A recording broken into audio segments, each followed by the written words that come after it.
Bienvenidos a esta que es el segundo seminario del ciclo de charlas de la Facultad de Derecho de la Universidad Adolfo Ibáñez que hemos organizado para este semestre, un ciclo enfocado en discutir y conversar sobre la investigación que las y los distintos académicos de la facultad han desarrollado. Y hoy vamos a tener una conversación entre dos profesores de Derecho Procesal. Nos acompañan el profesor de Derecho de la Universidad Adolfo Ibáñez, Carlos Correa, quien va a exponer. Va a exponer por alrededor de unos 15 minutos y luego será comentado por Ricardo Lillo, profesor de la Universidad Diego Portales, quien va a comentar por alrededor de unos 20 minutos. Vamos a darle después la palabra nuevamente a Carlos por si quisiera hacer alguna acotación o algún comentario. Y al final de este seminario vamos a tener una instancia para preguntas, ya sea a Carlos o a Ricardo. Así es que tenemos pronosticado que el seminario dure alrededor de 1 hora, así es que más o menos a las 7:10 minutos estaríamos finalizando. Con eso le doy la palabra a Carlos para que comience con su presentación. Muchas gracias. Les pido por favor si alguien quiere hacer una pregunta, lo ponga en el chat de manera de poder dar las palabras cuando corresponda. Muchas gracias. Bueno, buenas tardes a todos y a todos. Muchas gracias, decana, por la presentación. Bueno, quisiera comenzar, como siempre parten estas presentaciones, agradeciendo especialmente a dos personas, a Constanza Uribe por la organización y la difusión de esta actividad, y también especialmente al profesor Ricardo Lillo, de quien me honra que vaya a comentar este artículo. Bueno, lo segundo que quisiera mencionar es hablarles un poco del contexto de la presente investigación. Esta es una investigación que yo comencé el año pasado, desarrollé durante el año 2019, y que, bueno, en su primera parte estuvo enfocada en un análisis tanto dogmático como empírico del uso de la decisión de no perseverar, una institución regulada en el artículo 248 del Código Procesal Penal, que seguramente los aquí presentes conocen. Bueno, esta investigación, cuyos principales resultados voy a dar a conocer en voy a explicar un poco en esta exposición, fue publicada recientemente en la última edición de la revista chilena de Derecho, por lo mismo el texto, para aquellos que no lo conocen, acaba de ser puesto a su disposición en el chat de esta sesión. Así que lo pueden ustedes revisar, lo acaba de subir Constanza. Bien, eso a modo de introducción. Y bueno, la idea posteriormente también es seguir, y por eso es que me sirven mucho los comentarios de Ricardo y también los aportes que eventualmente vayan a surgir, para seguir trabajando con este tema en una segunda etapa. Ojalá hacer un estudio ahora no cuantitativo, sino cualitativo, entrevistando a actores del sistema, en cuanto a sus percepciones respecto del funcionamiento de esta institución y al significado que ellos le asignan respecto de las distintas investigaciones que les toca llevar. Entonces eso justamente es lo que está pendiente. Pero hablemos en esta oportunidad de lo que hay, y eso es lo que quisiera transmitirles en los próximos minutos. Bien, lo primero es que hay que partir estableciendo una distinción bastante radical, si se quiere, entre las estructuras del proceso civil y del proceso penal. Para aquellos que me conocen, ustedes saben que yo en general nunca he sido un partidario de la llamada teoría unitaria del proceso. Yo creo que el proceso civil y el proceso penal, si bien comparten algunas características en común, tienen tantos elementos que los diferencian, que en realidad se asimilan más a sus ramas sustantivas que a otro tipo de procedimientos. Yo creo que instituciones como estas son justamente las que permiten corroborar esa aseveración. Y en ese sentido, el proceso civil está generalmente estructurado de una manera más o menos binaria. O sea, en general, al menos en Chile, así, en general, los inputs, o sea, las demandas que ingresan al sistema, generalmente son, o deberían, idealmente, mejor dicho, ser resueltas por medio de una sentencia definitiva, una sentencia que pueda acoger o puede rechazar las pretensiones. Desde luego, hay ciertas distorsiones por inactividad de las partes, por ejemplo, altísimos números de abandono de procedimiento, y también hay algunos casos de salidas negociadas, tanto dentro del sistema, la conciliación, como fuera del sistema, cuando éstas se producen. Pero en general los sistemas están diseñados para, o al menos el sistema chileno está diseñado para una solución, digamos, unívoca, o sea, causa que entra, causa que sale. Pero el proceso penal es totalmente distinto. El proceso penal, en realidad, históricamente y en todos los sistemas, por muy eficiente que sea, es más o menos la crónica de un fracaso, o de múltiples fracasos. Y en ese sentido hay que aprender a convivir, y eso es algo que tal vez es muy difícil de transmitir a la opinión pública, hay que aprender a convivir con un número inmenso de investigaciones que no van a llegar a buen puerto. No van a llegar a buen puerto ya sea por, digamos, por defectos de la investigación, en la forma en la cual las policías o el Ministerio Público las desarrolla, o también simplemente porque no hay forma, digamos, de llegar, de arribar a la verdad con las herramientas con las cuales se cuenta. Y en ese justamente, esa es justamente esa característica que en realidad podría ser a simple vista catalogada como una deficiencia del sistema, a mi juicio no lo es. La deficiencia está en la forma en la cual nosotros administramos esas investigaciones que, entre comillas, fracasan, o que no llegan, si se quiere, a juicio o a alguna resolución, digamos, satisfactoria. Bueno, el gran punto de comparación y que transformó esa constatación en un fracaso, desde luego, es el antiguo sistema procesal penal. En el Código de Procedimiento Penal no me interesa detenerme mucho en esto, porque ya hasta esta altura es simplemente arqueología jurídica, pero prácticamente todas las causas, salvo aquellas que se iniciaban por flagrancia, terminaban, un altísimo número de estas causas terminaba en un sobreseimiento temporal. El sobreseimiento temporal por falta de antecedentes era la causal rutinaria y abrumadoramente mayoritaria en gran cantidad de delitos, y que simplemente se justificaba por la ausencia de pruebas que le permitieran al juez formular acusación y posteriormente dictar sentencia. Y el problema es que esto generaba enormes volúmenes administrativos de causas que se encontraban en un limbo. O sea, eran investigaciones que, si bien formalmente estaban cerradas, existía eventualmente la posibilidad de que pudieran ser reabiertas cuando se recabaran nuevos antecedentes.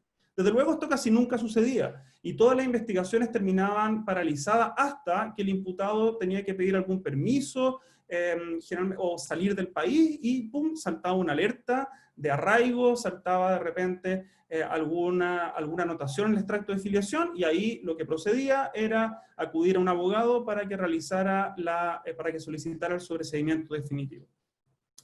Y esto justamente que fue fue criticado intensamente desde el retorno de la democracia, de hecho hay múltiples estudios de paz ciudadana que así lo demuestran, generó un verdadero trauma en los usuarios del sistema y que no quiso replicarse en el Código Procesal Penal.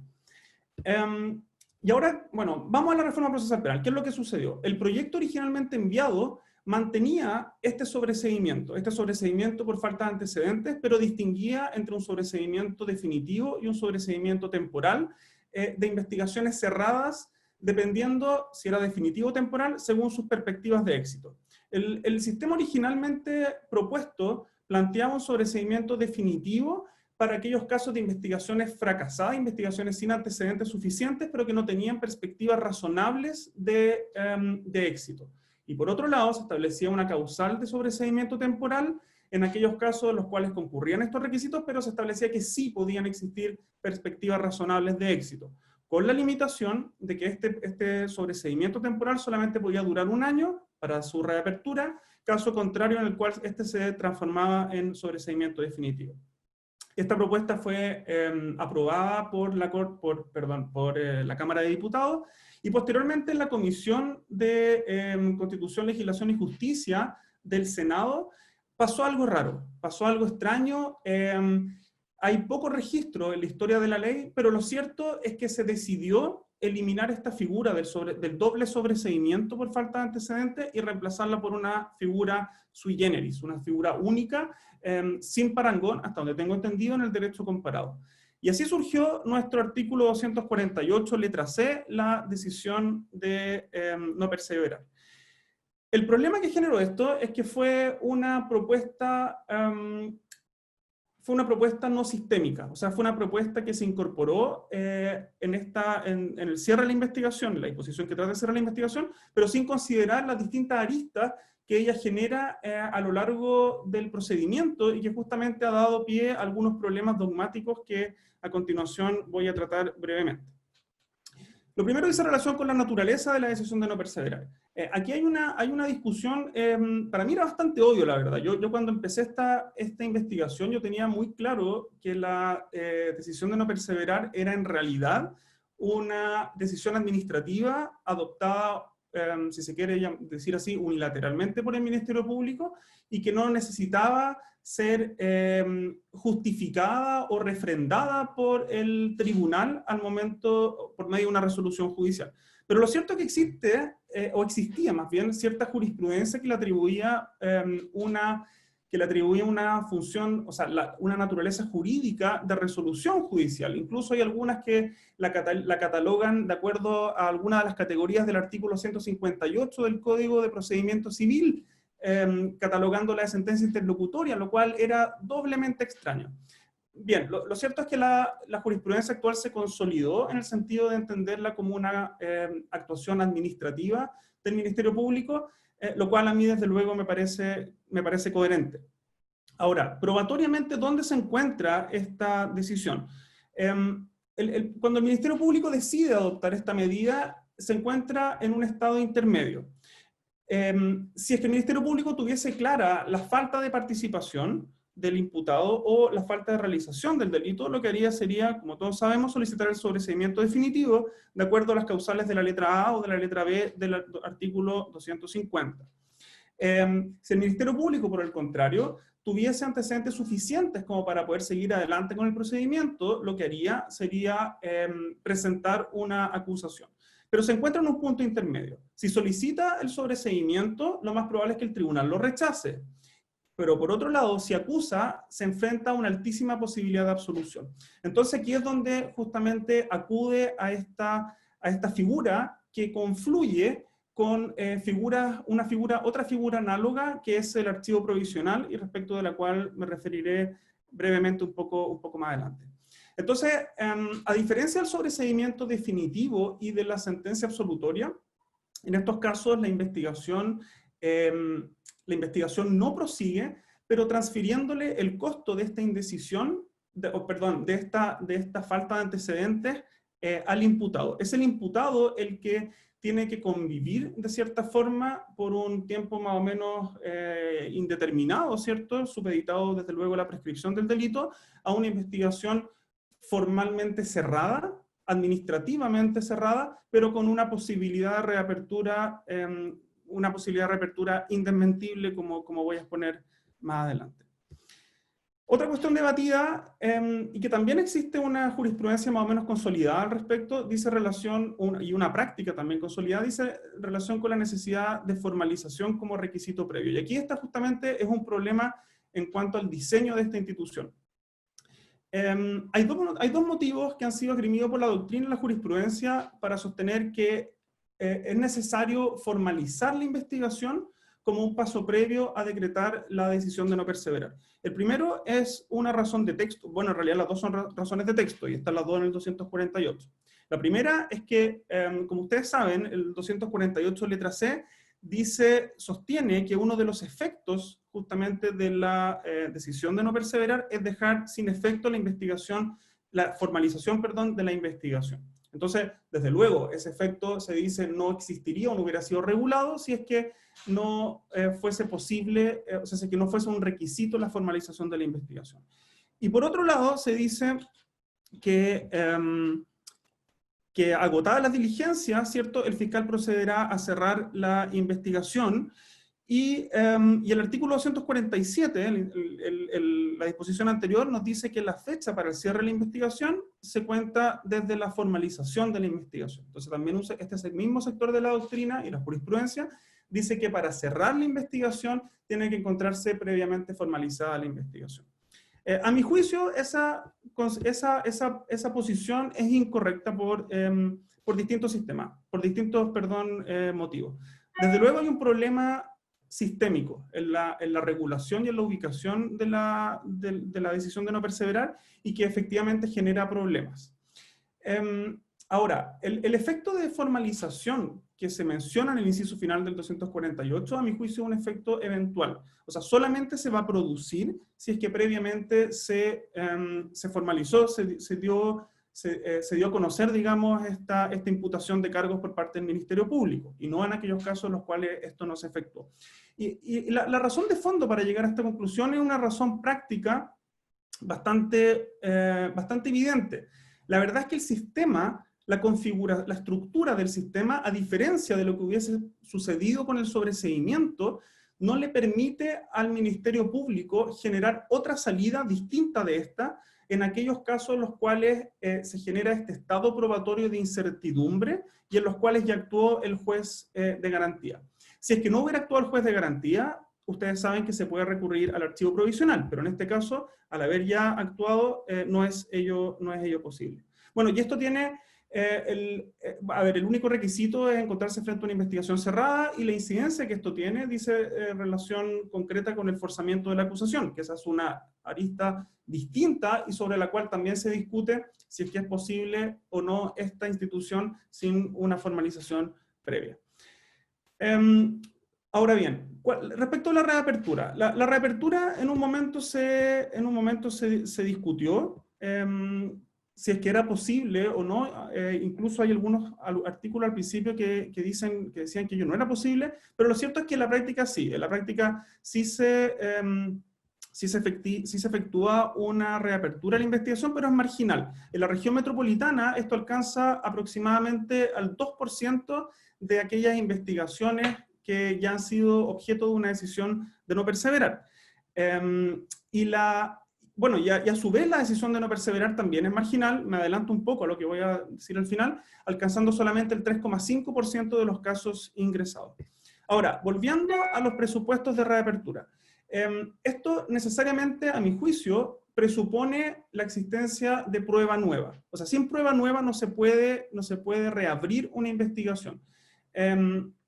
Y nosotros, ¿de qué hablamos con prueba nueva? Lo más probable es que esta no sea prueba del Ministerio Público, porque ya cesó la investigación, ¿cierto? Sino que sea un hallazgo casual producido en otra investigación, o bien actividad probatoria autónoma del querellante. Lo que no es posible, a mi juicio, es reabrir una investigación bajo el mérito de la prueba ya recopilada, por ejemplo, en aquellos casos en los cuales un nuevo fiscal asuma la causa, revise los antecedentes y diga, pero yo con estos antecedentes hubiera acusado. ¿Ya? Eso, a mi juicio, es hacer trampa y no sería ello posible. Tampoco es posible, por ejemplo, que haya un cambio de jurisprudencia en la forma de interpretar alguna disposición y que a partir de esos mismos antecedentes pudiese eventualmente producirse ahora ya una sentencia, o podría dar pie a una sentencia condenatoria. Y en ese sentido yo creo que el efecto que genera la decisión de no perseverar mientras no concurra prueba suficiente para seguir adelante con la investigación, formalizándola y eventualmente formulando acusación, es una suerte, es equiparable, analogable a una especie de cosa juzgada provisoria a favor del imputado. Y eso justamente a modo de garantía, porque si no, la verdad es que esta institución podría prestarse para ciertos abusos. Bien, para terminar, quisiera brevemente hablar un poco sobre la parte empírica, sobre la cifra. El uso, como les dije, es muchísimo menor al del sobreseimiento temporal, solamente alcanza el 3,5% de los casos totales ingresados. Solamente el 2% de este 3,5%, o sea, una cifra realmente marginal, es posteriormente reabierta. Y de estos casos, de este 2,5%, de este 2%, cerca de la mitad de los casos se generan posteriormente sentencias condenatorias. Ahora bien, y a modo de conclusión, ¿cuál es digamos, mi propuesta o cuál es mi percepción de esta institución a futuro? Yo creo que yo no soy partidario, o sea, a ver, yo creo que hay que modificar la decisión de no perseverar, tal como está redactada ahora, va a seguir generando problemas e inconsistencias que yo creo que pueden ser más o menos fácilmente remediables. No estoy de acuerdo con restablecer el sobreseimiento definitivo y sobre todo el sobreseimiento temporal que se planteó en el proyecto original, fundamentalmente porque para la reapertura ello implicaría un análisis por parte del juez del mérito de la investigación. Y eso es algo bastante difícil de conciliar con nuestro sistema, en el cual el juez de garantía, por regla generalísima, no hace un control de mérito de la investigación, sino que esto es una facultad que radica en el Ministerio Público. Lo que sí es buena idea retomar, y esto es lo que tal vez se puede rescatar del proyecto original del código, es la distinción entre investigaciones con o sin perspectivas de éxito. Y en ese sentido, creo que la DNP debería ser utilizada solamente para aquellas investigaciones con perspectiva de éxito y tal vez limitada al plazo de 1 año que se establecía originalmente con el sobreseimiento temporal, y aquellas investigaciones sin éxito yo no utilizaría la decisión de no perseverar, sino que generaría una nueva causal de sobreseimiento definitivo, una causal que tenga un estándar probatorio más blando de aquellas de la letra A y la letra B del 250, y que permita excepcionalmente al juez al tribunal sobreseer definitivamente aquella causa en la cual, una vez agotada la investigación, no existen antecedentes suficientes para poder formular acusación. Y esto que parece tan raro y tan digamos, poco consistente digamos, con el altísimo estándar para sobreseer definitivamente, no es tan raro en nuestro sistema porque se equipara, por ejemplo, a la nueva causal de sobreseimiento definitivo del artículo 277, inciso final, que permite en aquellos casos en los cuales el Ministerio Público le excluyeron su prueba, o prueba relevante, digamos, decretar el sobreseimiento definitivo. Sé que fue bastante información, pero confío que tal vez hayan puesto atención en las partes más relevantes, y eso tal vez se podría traducir después en las preguntas. Así que muchas gracias por la atención. Muchas gracias, profesor Correa. Como dijo, el artículo se puso en el chat. Si a alguien no le llegó porque se conectó después, aquí no tengo claro si la información se mantiene para todos o si el chat comienza cuando uno se incorpora. Por favor, escribe y lo podemos poner a disposición nuevamente. Le damos ahora la palabra al profesor Lillo para su comentario. Muchas gracias. Primero que todo, muchas gracias por la invitación a comentar este excelente trabajo de Carlos. Feliz de poder hacerlo y también de aportar alguna información y datos adicionales para básicamente motivar una reflexión sobre la eficiencia del sistema. Al final del día creo que de eso se trata un poco esto.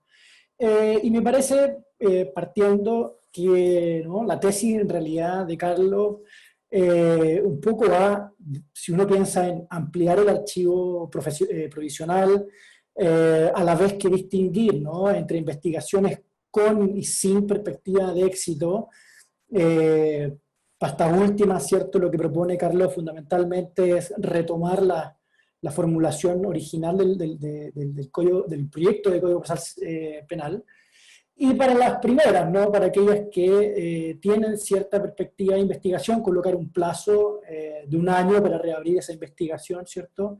Me parece que esas modificaciones en realidad lo que tenderían es hacer desaparecer simplemente la decisión de no perseverar en la práctica, si ya ocupan un espacio bastante ínfimo en la estadística, como bien mostraba Carlos.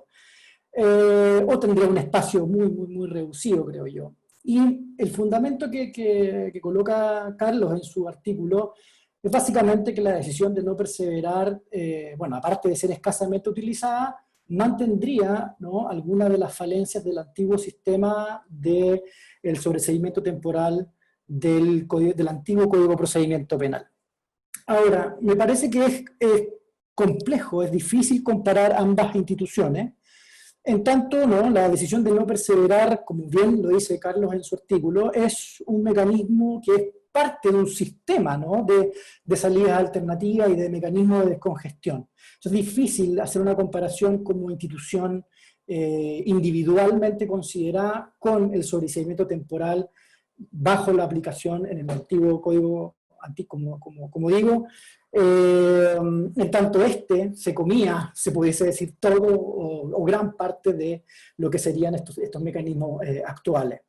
¿Cuáles son estas deficiencias, ¿no?, que relataba Carlos y que fundamentaron también o justificaron la implementación de la decisión de no perseverar, y que en principio nos señala Carlos que no habrían sido totalmente resueltos bajo el esquema actual? El primero, ¿no?, señala Carlos que es el fracaso de la investigación, la sensación de impunidad que eso generaría en la sociedad, y el consecuente gasto de los escasos recursos del sistema, ¿cierto?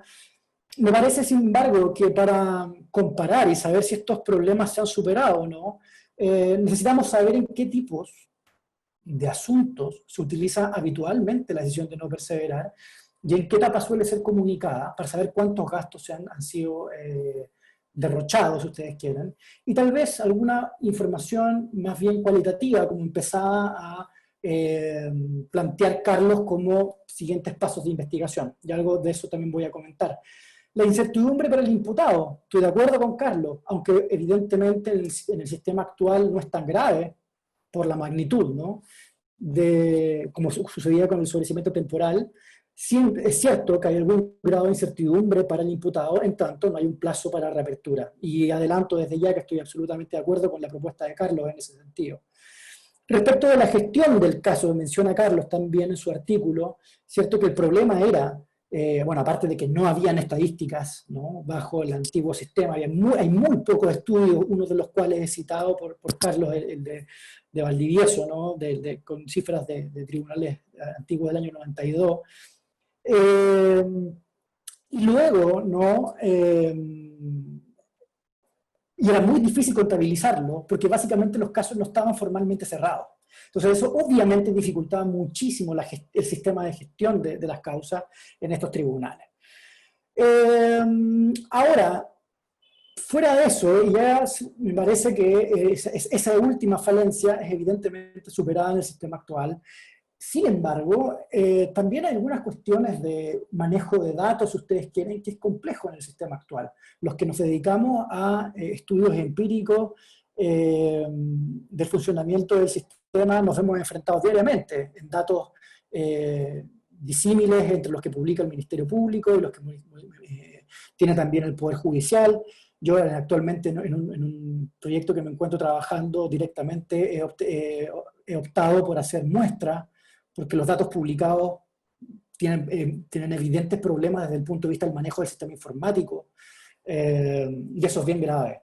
Entonces, hoy día hablamos de un sistema moderno bastante distinto, pero, ojo, también hay ciertas falencias en ese sentido. Ahora, desde el punto de vista más bien teórico, Carlos hace 3 preguntas que son muy importantes y cuyas respuestas, o de cuyas respuestas derivan importantísimas consecuencias, por ejemplo, desde el punto de vista del sistema recursivo, o, por ejemplo, desde quién debe soportar la carga de la decisión, ¿no?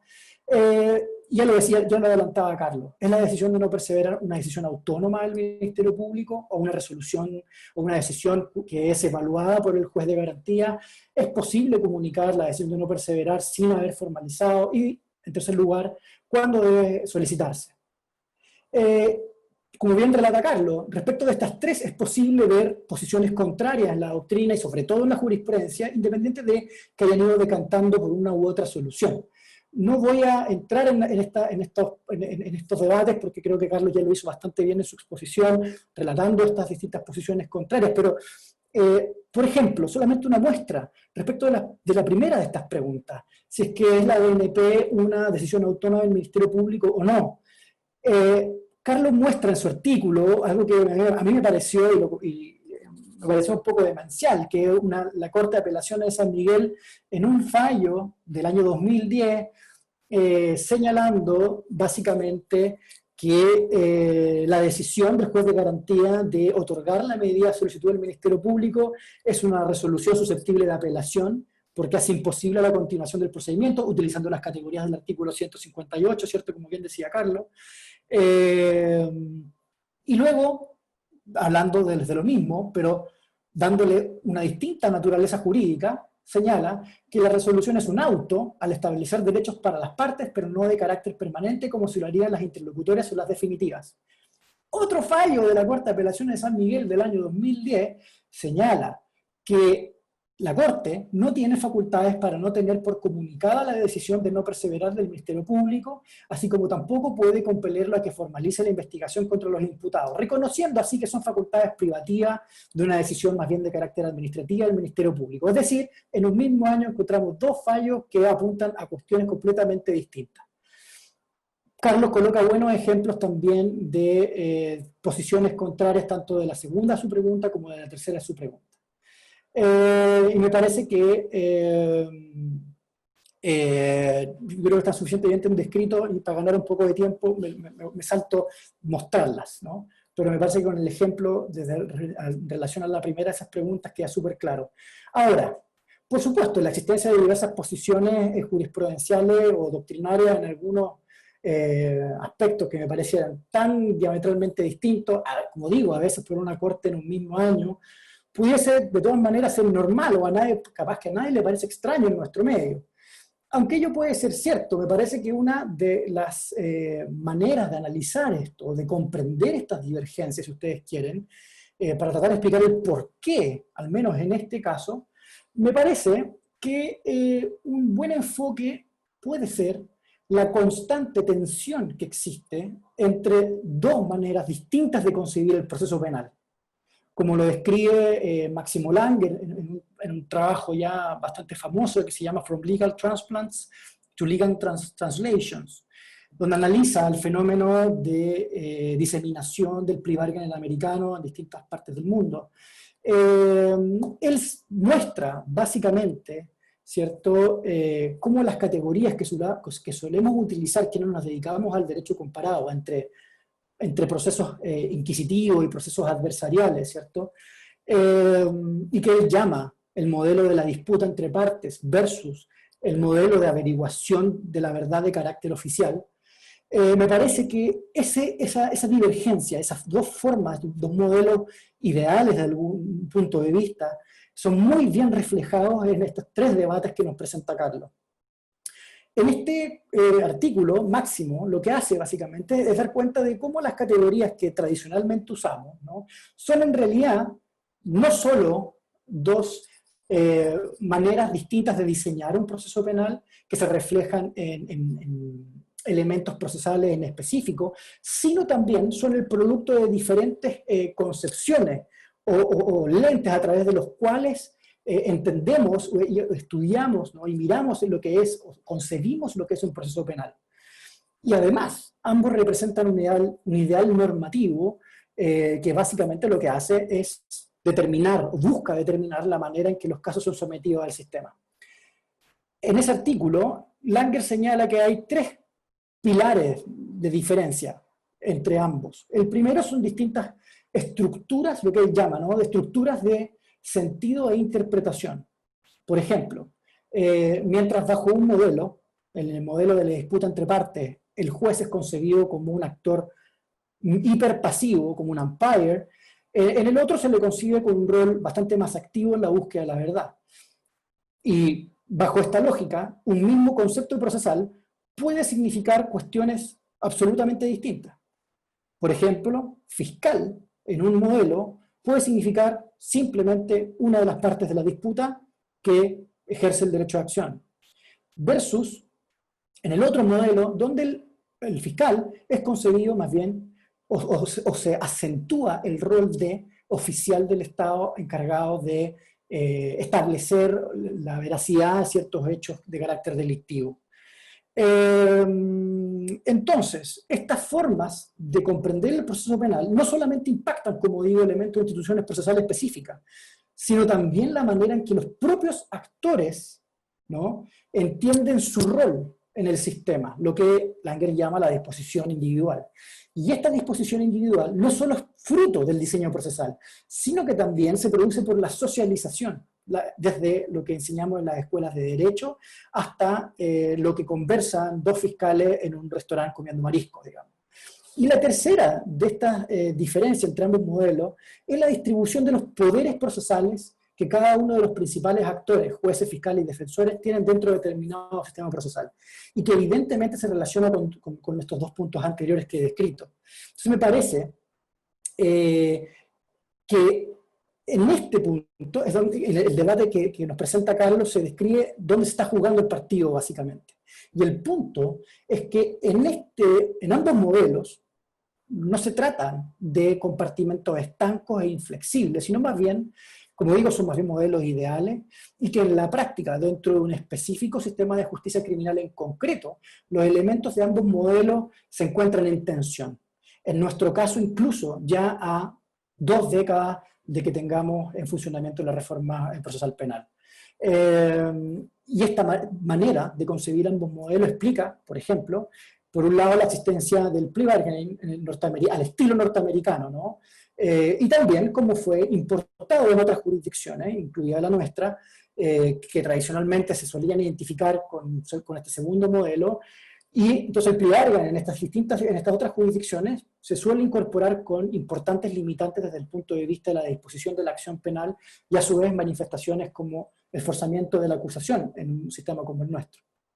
Entonces, me parece que también la reapertura de la investigación, en el sentido que menciona Carlos, ¿no?, también puede ser analizada desde este punto de vista, ¿no? En nuestro medio, la posibilidad de reactivar el procedimiento paralizado por una DLP, por una decisión de no perseverar, una vez que se reúna mejor y más pruebas, ¿no?, es un asunto más bien pacífico. Debe haber, en ese sentido, nuevos antecedentes que, independiente de su origen, justifiquen la reapertura. Sentencias como la que muestra Carlos en su artículo de la Corte de Apelaciones de Coyhaique parece ir en que la decisión debiese ser exclusivamente del Ministerio Público. Y para mí esa es la pregunta. Más allá de que sea pacífico hoy día, de que se necesitan nuevos antecedentes para la reapertura, bueno, ¿quién hace ese control de suficiencia de esos nuevos antecedentes? ¿Es de nuevo una decisión administrativa del Ministerio Público o la decisión de suficiencia debiera ser de los tribunales? Y esas sentencias me parece que van en ese sentido. Sin embargo, también Carlos muestra el otro lado, ¿cierto? Desde el punto de vista de que ese control de la suficiencia sería importante para evitar los abusos. Si bien yo estoy de acuerdo con eso, no sé si estoy completamente de acuerdo con las hipótesis de abuso que él menciona, y porque tampoco me queda claro si es que él debiera ser el control en el artículo, si debiera ser de los tribunales o debiera ser del Ministerio Público. Me parece, por ejemplo, que es perfectamente posible que un cambio en la política criminal incentive a que el fiscal a cargo de una investigación realice nuevas gestiones con mira al esclarecimiento del hecho que en el evento de ser efectiva fundamente la reapertura. Estoy de acuerdo, es un posible ámbito de abuso, pero me parece que el control debiese ser del Ministerio Público. Como digo, debiera decidir si estos antecedentes los justifican o no, y no necesariamente los tribunales. O no sé si deberían hacerlo directamente en ese control. Tal vez puedan hacerlo indirectamente más adelante, cuando el Ministerio Público tenga que pagar los platos rotos de una investigación insuficiente. Entonces, yo creo que ahí lo dejo como un punto también que podemos conversar. Ahora, en relación, como digo, a los límites temporales para la reapertura, estoy 100% de acuerdo que no debiera dejarse exclusivamente la prescripción de la acción penal, sino que debiera haber una regulación específica en el punto. Ahora, aunque la reapertura pareciera ser una posibilidad, como bien dice Carlos, ¿cierto? Es una posibilidad desde el punto de vista jurídico, sería escasamente utilizado en la práctica, perdón. Carlos señala, ¿cierto?, que es cercano al 2%, lo que en una fiscalía, aproximadamente, las que menciona Carlos en el artículo, son como 600 causas al año, lo cual tal vez no es menor desde el punto de vista, por ejemplo, si uno quiere hacer un estudio empírico en ese sentido. Y se lo dejo a Carlos, que decía, cierto, que quiere ahora empezar un trabajo más bien cualitativo, que me parece que es súper importante, pero me parece que también se pudiese hacer algo desde el punto cuantitativo. Sería interesante, por ejemplo, si bien yo sé que es información súper compleja de obtener, y yo mismo lo estoy viviendo en un par de proyectos, pero creo que perfectamente se podría partir de una muestra de carpetas de investigación en poder del Ministerio Público para determinar, por ejemplo, cuáles son los factores que llevan a que se hagan esas reaperturas. ¿Es porque se encuentra información de carácter o sea, fortuita, o porque proviene mejor información de parte de los sistemas de análisis de focos criminales, o porque son básicamente las víctimas o los querellantes o las partes en el fondo, o los demás intervinientes, perdón, quienes presentan nuevos antecedentes? Que me parece que esa información iluminaría muchísimo el uso de esa práctica.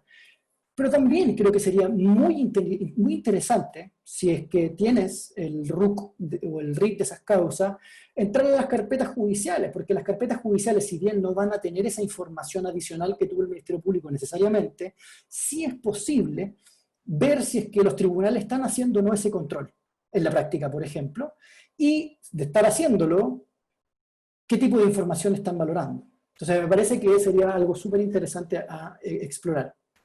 Ahora, los datos del Ministerio Público muestran, ¿cierto?, que la decisión de no perseverar es un mecanismo escasamente utilizado, 3,9% del total ingresado en 2018, saqué el cálculo respecto de los términos judiciales y facultativos, es un 3,6%, muy similar, y en general, 60% por salida alternativa del ingreso, y 56% pude contabilizar la salida alternativa respecto de los términos.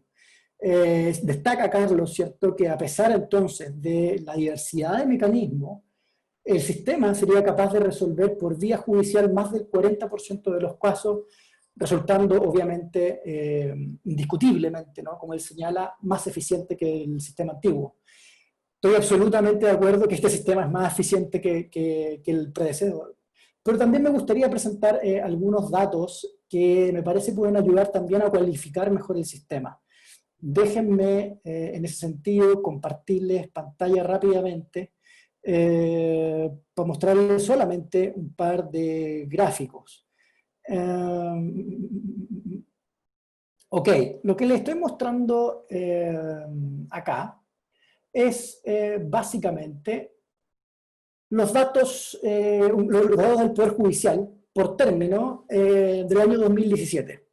Como es posible observar desde los datos que obtuve del Poder Judicial, estos son datos que obtuve de la Corporación Administrativa, es posible observar de manera bastante coincidente con lo que señala Carlos, que la decisión de no perseverar tiene una proporción menor, al menos los términos, las causas terminadas, como digo, y esto, como bien lo dice él, se debe obviamente a la diversificación de mecanismos con que cuenta el Ministerio Público.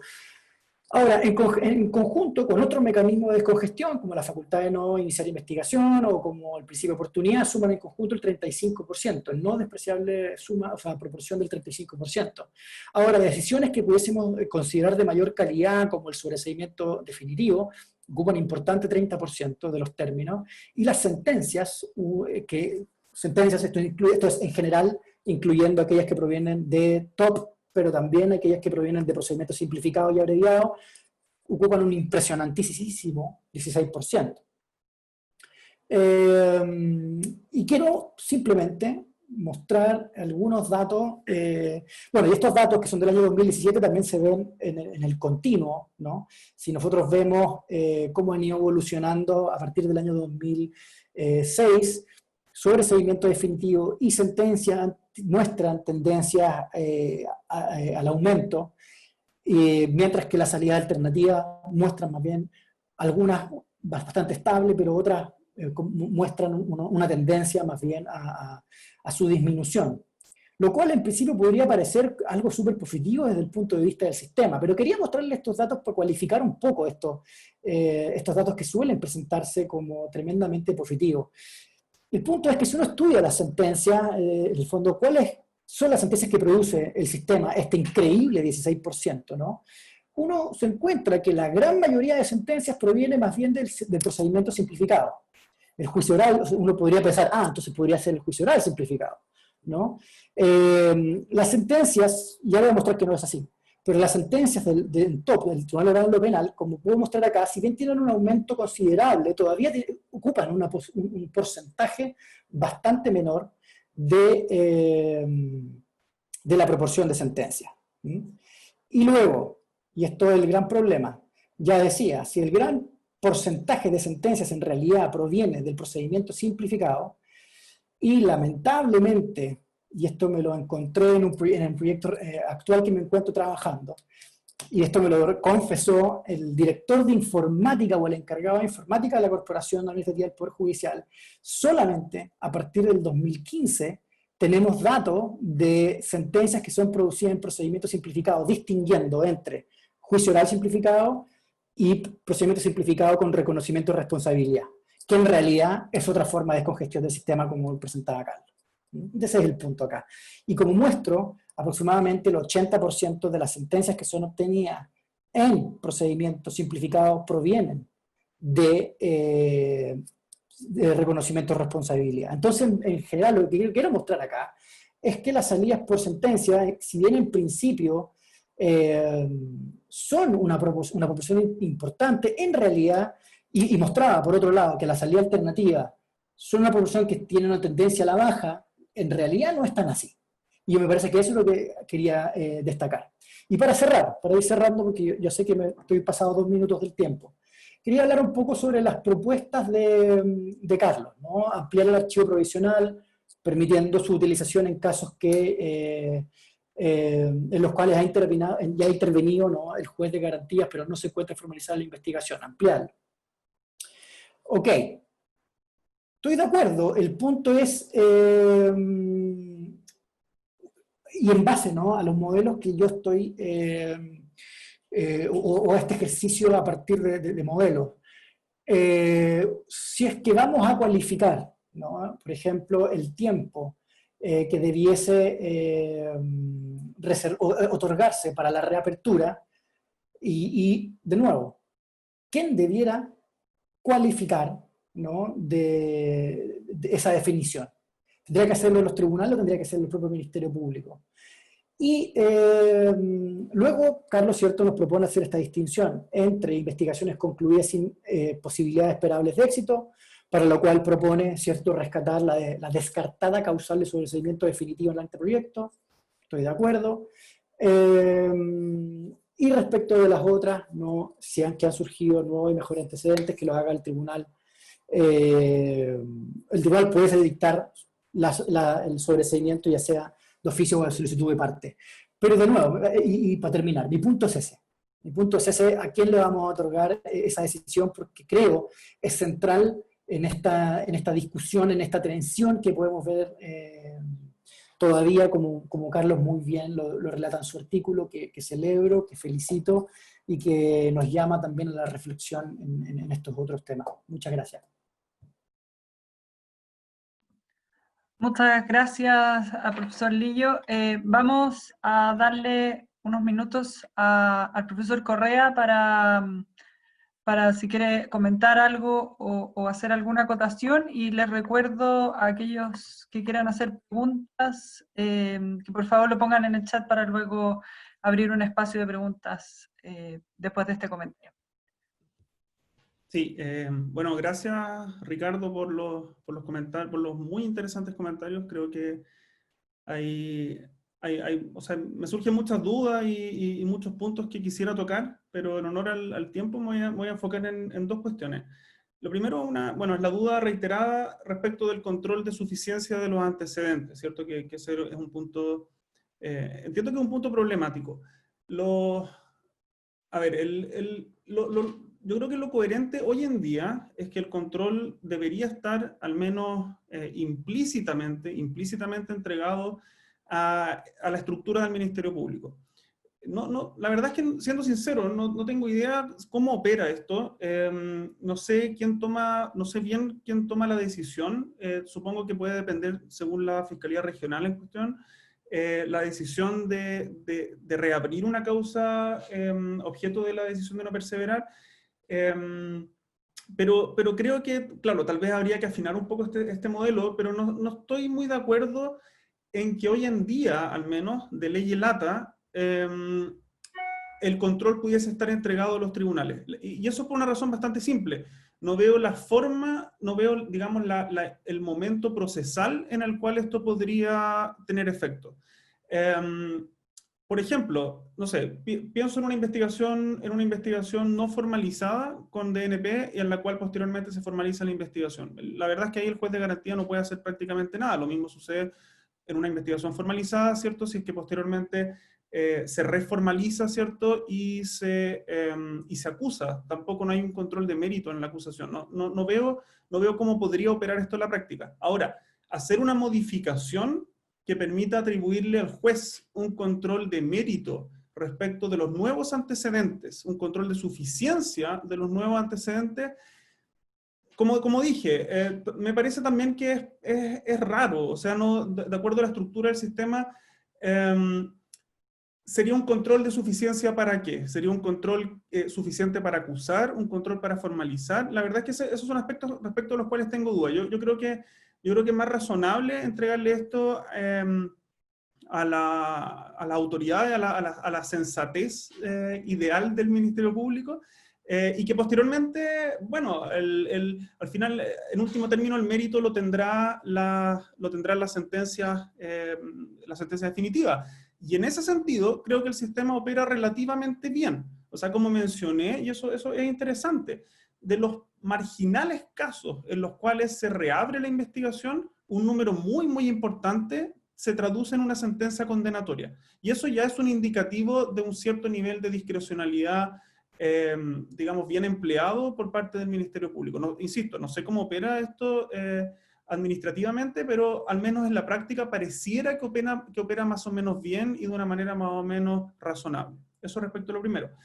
Lo segundo, me parece también muy interesante plantear, y eso es algo que estaba justamente, hoy tuve largas horas de reflexión sobre distintos temas y justamente se me ocurrió pensar esto en cuanto a los paradigmas, digamos, de sistemas de justicia, un poco lo que tú mencionabas, el trabajo del profesor Langer, y bueno, y Damasca también lo ha mencionado. Por ejemplo, el libro Derecho Probatorio a la Deriva también discurre mucho sobre ese tema, ¿cierto? Sobre, digamos, el fin de los sistemas, digamos, de las visiones dualistas, blanco-negro, ¿cierto? Tenemos un sistema inquisitivo, tenemos un sistema acusatorio. La verdad es que hoy en día es muy difícil hablar de esas categorías. Todo se mezcla, todo es mixto, todo es, digamos, todos los sistemas incorporan elementos foráneos en mayor o menor medida, todos los sistemas se adaptan también a las realidades, y en ese sentido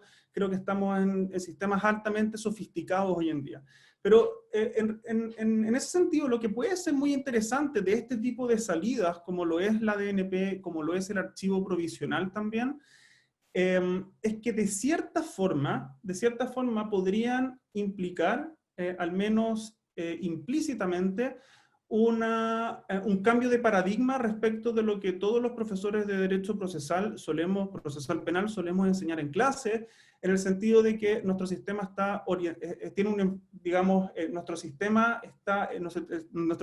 rige el principio de legalidad, ¿cierto? Eso es lo que nosotros solemos enseñar, rige el principio de legalidad y tiene ciertas excepciones, la más importante de ellas, el principio de oportunidad, 170, etcétera, etcétera.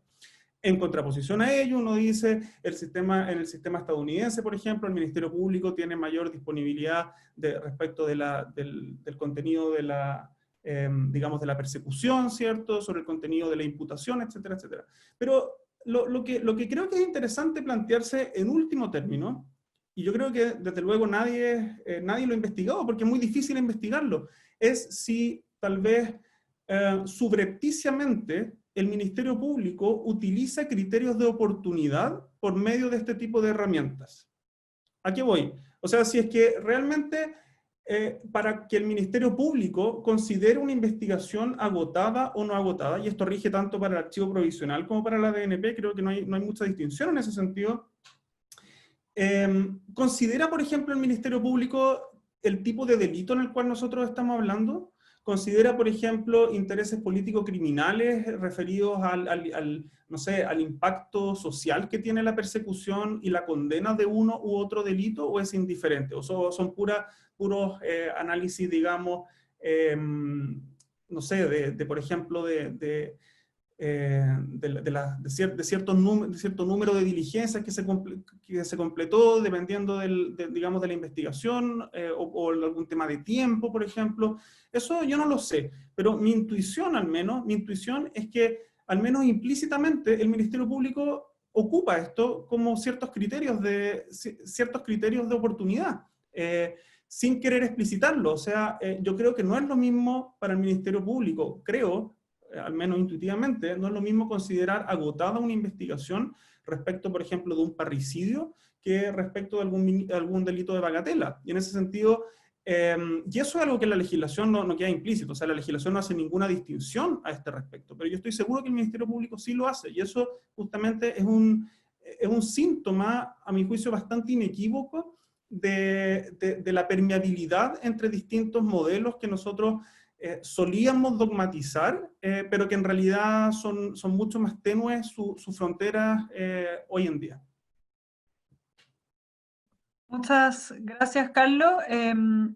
Tengo 3 preguntas en el chat. ¿Les parece si les doy muy brevemente la palabra a quienes la han formulado para que las hagan? Y si quieren las tomamos las 3 juntas, de manera de que las contesten en conjunto. Entonces, Pablo Castillo ha formulado una pregunta. Sí, es bastante breve. Solamente me llamó la atención, al igual que al profesor Juan Carlos Marín, la cuasi cosa juzgada provisoria que produciría la DNP. La pregunta que me más salta es, bueno, ¿qué alternativa le queda al imputado que podría haberse expuesto a una reformalización que sigue una DNP, pero no fundamentada en nuevos antecedentes, sino que en cuestiones arbitrarias, etcétera? Porque ahí lo único que podría alegar sería una formalización arbitraria, pero eso se alega ante el mismo Ministerio Público. Entonces, no sé si había pensado, Carlos, en algún argumento constitucional o en alguna otra forma de hacer valer eso frente a una reformalización, una nueva formalización, por así decirlo, sin fundamento en antecedentes nuevos. Perfecto, Sí. gracias. Carlos, recojámoslas todas por el tiempo, para que alcancemos a recoger las otras 2 preguntas. Tengo una de Guillermo Améstica, que no sé si sigue conectado. Guillermo, ¿estás por ahí? Hola, ¿se escucha? Sí, perfecto. Ya, gracias. Sí, para los dos, tanto para Ricardo como para Carlos, me parece, como operador del sistema de varios años, que la objetividad del Ministerio Público es uno de los elementos que está contenido en la ley, pero que no se cumple cabalmente, de hecho, desde las mismas instrucciones de las fiscalías regionales. Los mismos fiscales regionales declaran que en el momento en que se deduce la acusación, por ejemplo, ya se pierde la objetividad de parte del Ministerio Público, y eso, como lo decía Carlos, intuitivamente podríamos decir que también ocurre hacia atrás, y dice relación también con las líneas de investigación que la defensa puede plantear y que muchas veces son desechadas sin mayor fundamento por parte de la Fiscalía. Entonces, me surgió la duda ante la propuesta que se plantea de cómo sería un control efectivo realizado por la misma institución que en un momento determinó que los antecedentes no le resultaban suficientes a la luz del 248C, para después decir estos mismos antecedentes sí me resultan suficientes sobre la base de qué tipo de diligencias, cuál sería el umbral que deberíamos superar para poder dotar a eso de una mayor credibilidad y respetar también este principio de objetividad que, como he dicho, está contenido en la ley, pero en la práctica poco se respeta. Eso, gracias. Perfecto, muchas gracias, Guillermo. Y la última pregunta quisiera es la de Pablo Huidobro. Ahí te veo, Pablo. Sí, ¿qué tal? Creo que lo tocó un poco más Carlos. pero es... A ver, a los que somos operadores de sistemas en litigantes del día a día, por una parte me llama la atención de las dos exposiciones, la buena fe que tienen para explicar toda la institución de no perseverar en cuanto a que el Ministerio Público lo hace cuando no tiene antecedentes suficientes para seguir con una investigación que no permiten fundamentar una acusación, lo que ustedes quieran.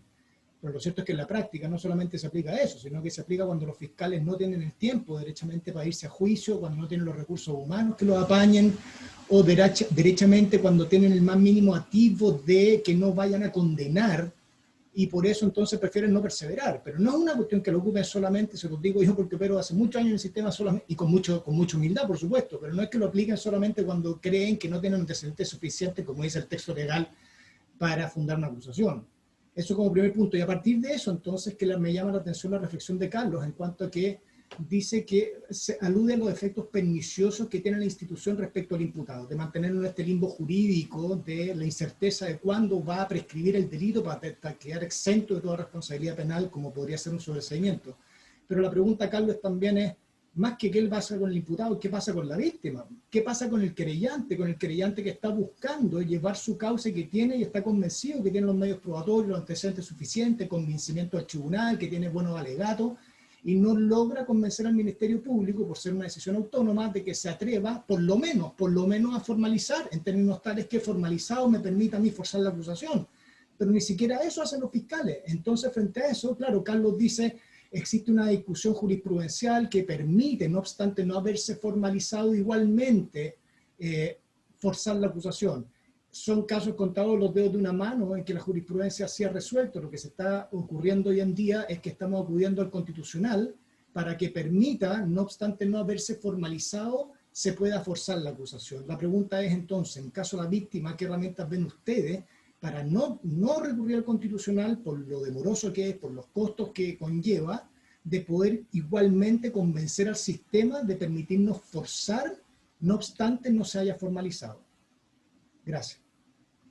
Muchas gracias, Pablo. Le damos la palabra en el mismo orden que fue la exposición. Entonces, Carlos, si quieres parte tú, y después le damos unos minutos también a Ricardo para que se refiera a las preguntas. Gracias, decana. A ver, voy a contestar desordenadamente. A ver, respecto de Pablo.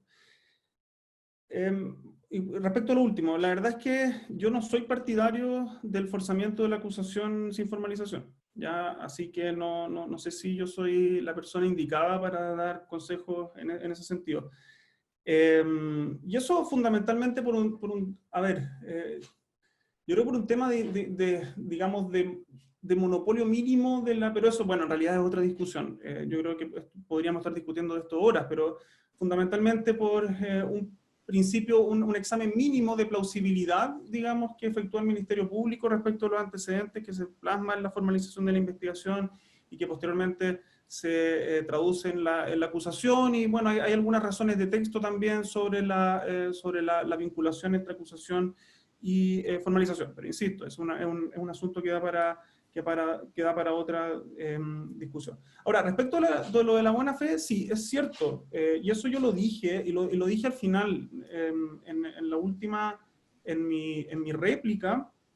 Lo que dije justamente es que intuitivamente yo sospecho que el Ministerio, bueno, tú obviamente lo sabes desde un punto de vista, digamos, por formar parte del sistema, pero yo lo que entiendo también es que los criterios respecto de los cuales el Ministerio Público discrimina aquellos casos en los cuales sigue adelante, investiga, y respecto de los cuales simplemente, no sé, dicta una orden de investigar que no llega a buen puerto y posteriormente DNP en caso que ya haya actuado el juez de garantía o archivo provisional en los casos que no. Yo creo que también son criterios político-criminales que están más o menos implícitos en ciertas decisiones que toman las instituciones.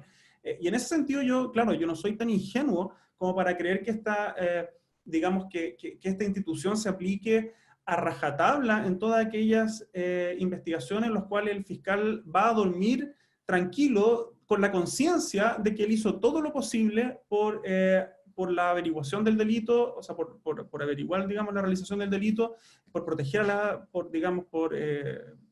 las víctimas, por por instar por la persecución, no, yo creo que la cuestión es mucho más rudimentaria y al final se reduce, como todas las cosas del derecho procesal, a términos de recursos. O sea, el Ministerio Público tiene recursos limitados y los tiene que enfocar en ciertas investigaciones, y así justamente es como estas soluciones se ven, digamos, los estándares para adoptarlas se ven más o menos distorsionados según sea la naturaleza del delito. A ver, pero y con esto termino esa parte de la pregunta, pero a ver, en último término, yo creo que el elemento central, y eso tal vez es lo que permite englobar todas estas posibilidades, digamos, bajo un mismo paraguas, es la imposibilidad, ¿cierto?, de sobreseer y la inconveniencia de ir a juicio. Yo creo que eso al final es lo que está detrás de todo esto.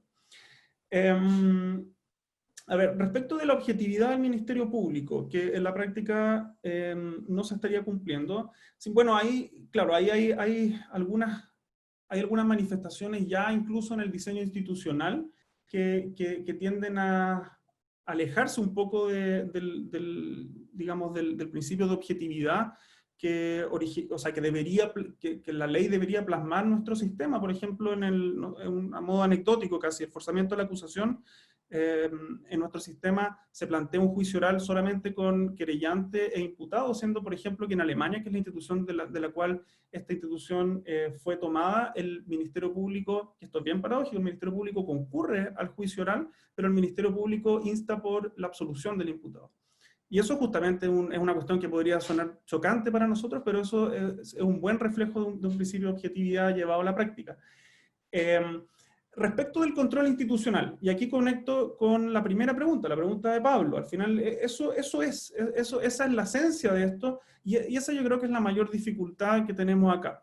Pero yo creo que, a ver, yo no tengo la solución, siendo sincero, yo no creo que exista... No creo que yo les traiga en este momento la panacea de la forma en la cual el Ministerio Público podría mejorar sus controles internos, pero lo que sí estoy claro es que este es un problema que no solamente trasciende a esta institución, a los controles internos, por ejemplo, para reabrir los controles de suficiencia, para reabrir una investigación objeto de un archivo o de una DNP, sino que son cuestiones que van mucho más allá. Y hay cuestiones mucho más, tal vez, no en términos cuantitativos, como sí serían estos, sino en términos cualitativos, que son mucho más groseras. O sea, el ejemplo que todos nosotros vemos, por ejemplo, de cómo se manejan las investigaciones internas del Ministerio Público, investigaciones seguidas por fiscales en contra de sus colegas, yo creo que hay un problema muy grave. Y tal vez la solución que se adopte podría repercutir, para solucionar ese problema, podría repercutir en esto. Por ejemplo, lo que se planteó, lo que podría ser una solución tal vez, y que se planteó en una comisión de reforma al Código Procesal Penal, que se conformó hace algún tiempo, es la posibilidad de que ciertas investigaciones y ciertas actuaciones, y ciertas decisiones del Ministerio Público sean adoptadas no por el fiscal regional del cual depende, digamos, el subalterno, sino por otro fiscal regional. O incluso modificar el mecanismo de designación de ciertos de fiscales, cosa de permitir, pero eso supondría una reforma constitucional, ¿cierto? Cosa de suponer también la designación de fiscales ajenos, por ejemplo, al Ministerio Público para investigar a otros fiscales, alguna suerte de fiscales ad hoc. Eso también es algo que se ha discutido. Y por último, respecto de la cosa juzgada, tal vez no se entendió mucho de mis posiciones. Espero que con el texto se entienda un poco más para aquellos que lo lean, pero desde luego yo no quiero equiparar esta institución al efecto de cosas juzgadas que producen las sentencias definitivas. Ya no soy tan loco como para creer que sean equiparables, y desde luego que pueda ponerse como excepción. Simplemente yo utilizo el argumento de un punto de vista más o menos retórico. O sea, lo que yo quiero decir, lo que yo quiero rescatar es que parece razonable que si el Ministerio Público adoptó una decisión administrativa en orden a no seguir con una investigación, salvo que exista un cambio de circunstancias que justifique cambiar ese estatus, no debería eso modificarse. Y eso tiene finalmente sobre todo en los casos en los cuales había una imputación, ¿cierto? En los casos en los cuales había formalización de la investigación, tiene desde luego tiene desde luego, o sea, se puede reducir, ¿cierto?, a una garantía del imputado en orden, o sea, sería dogmáticamente una interpretación un poco amplia del derecho a la doble persecución, ¿cierto?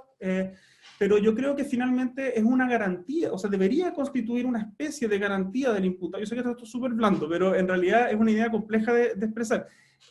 Debería constituir una suerte de garantía para el imputado que si en algún momento el Ministerio Público adopta una decisión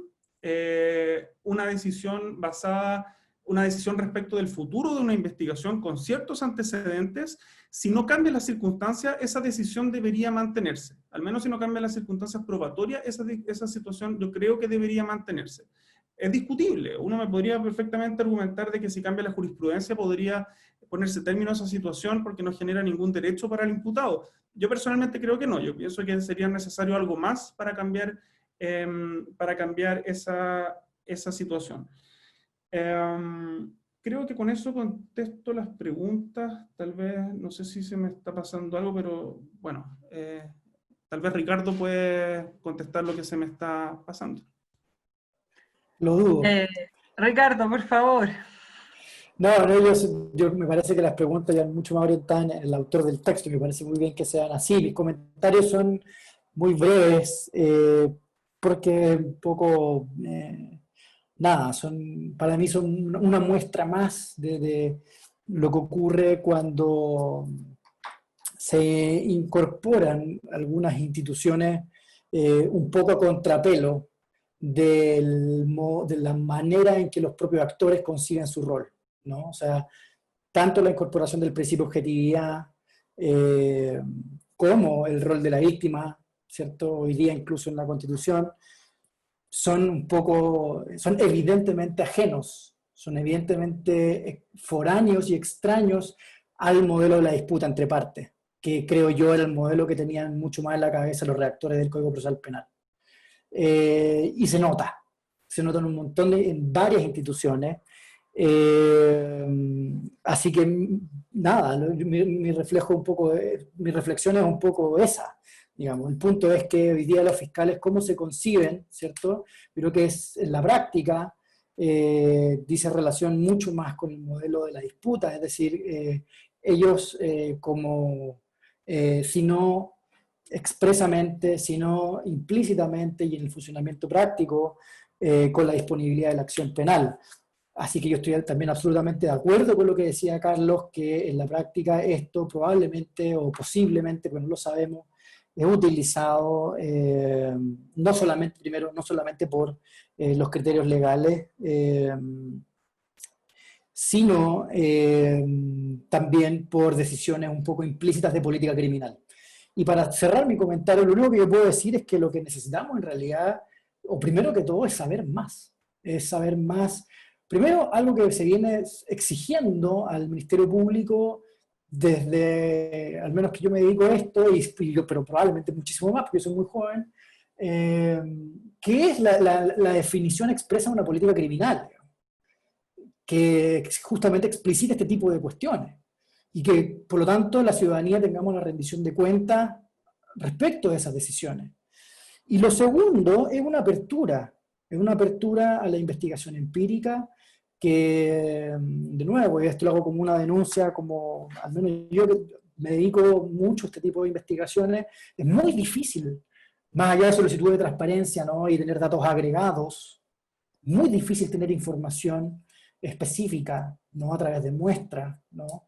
De parte del Ministerio Público institucionalmente, cosas distintas con los fiscales, eso es completamente distinta, al menos en mi experiencia, siempre que he buscado entrevistas me las han dado anónimamente, pero a nivel institucional el Ministerio Público de hoy día no es el Ministerio Público de hace algunos años, y hoy día es bastante más difícil tener información de primera mano que permita, justamente como digo entonces, poder describir de mejor manera por qué se aplican, o cómo se deciden estas cuestiones. Entonces, para responder un poco a Pablo, yo creo que el punto es, al menos los que nos dedicamos a observar esto como desde el estudio de la práctica, si tú quieres, no desde la práctica misma, sino del estudio de la práctica, tiene que ver, ¿no?, con no es que sea naive o no es que sea inocencia, sino que al menos en mi caso me cuesta decir con rigor, si tú quieres, generalizable, ¿no? Si es que no tengo acceso a datos que sean representativos. Al menos a mí me cuesta mucho decirlo. Pero lamentablemente hoy día es una dificultad con que los que nos dedicamos a esto nos encontramos para todos los proyectos. Eso como reflexión final. Muchas gracias de nuevo. Muchas gracias al presentador, al profesor Correa y al comentarista profesor Lillo por participar hoy día en este seminario. Creo que fue un seminario muy interesante y además el que terminamos con más preguntas y más posibilidades de investigación, así es que hay una retroalimentación importante para adelante. Vamos a tener que repetirlo cuando tengamos nuevas publicaciones, y les agradezco a todas y a todos quienes hoy, esta tarde, nos han acompañado. Esperamos verlos en el próximo seminario de este ciclo de presentaciones de las distintas investigaciones que se están desarrollando en la facultad. Así que muchas gracias y que tengan una muy buena tarde. Que esté muy bien.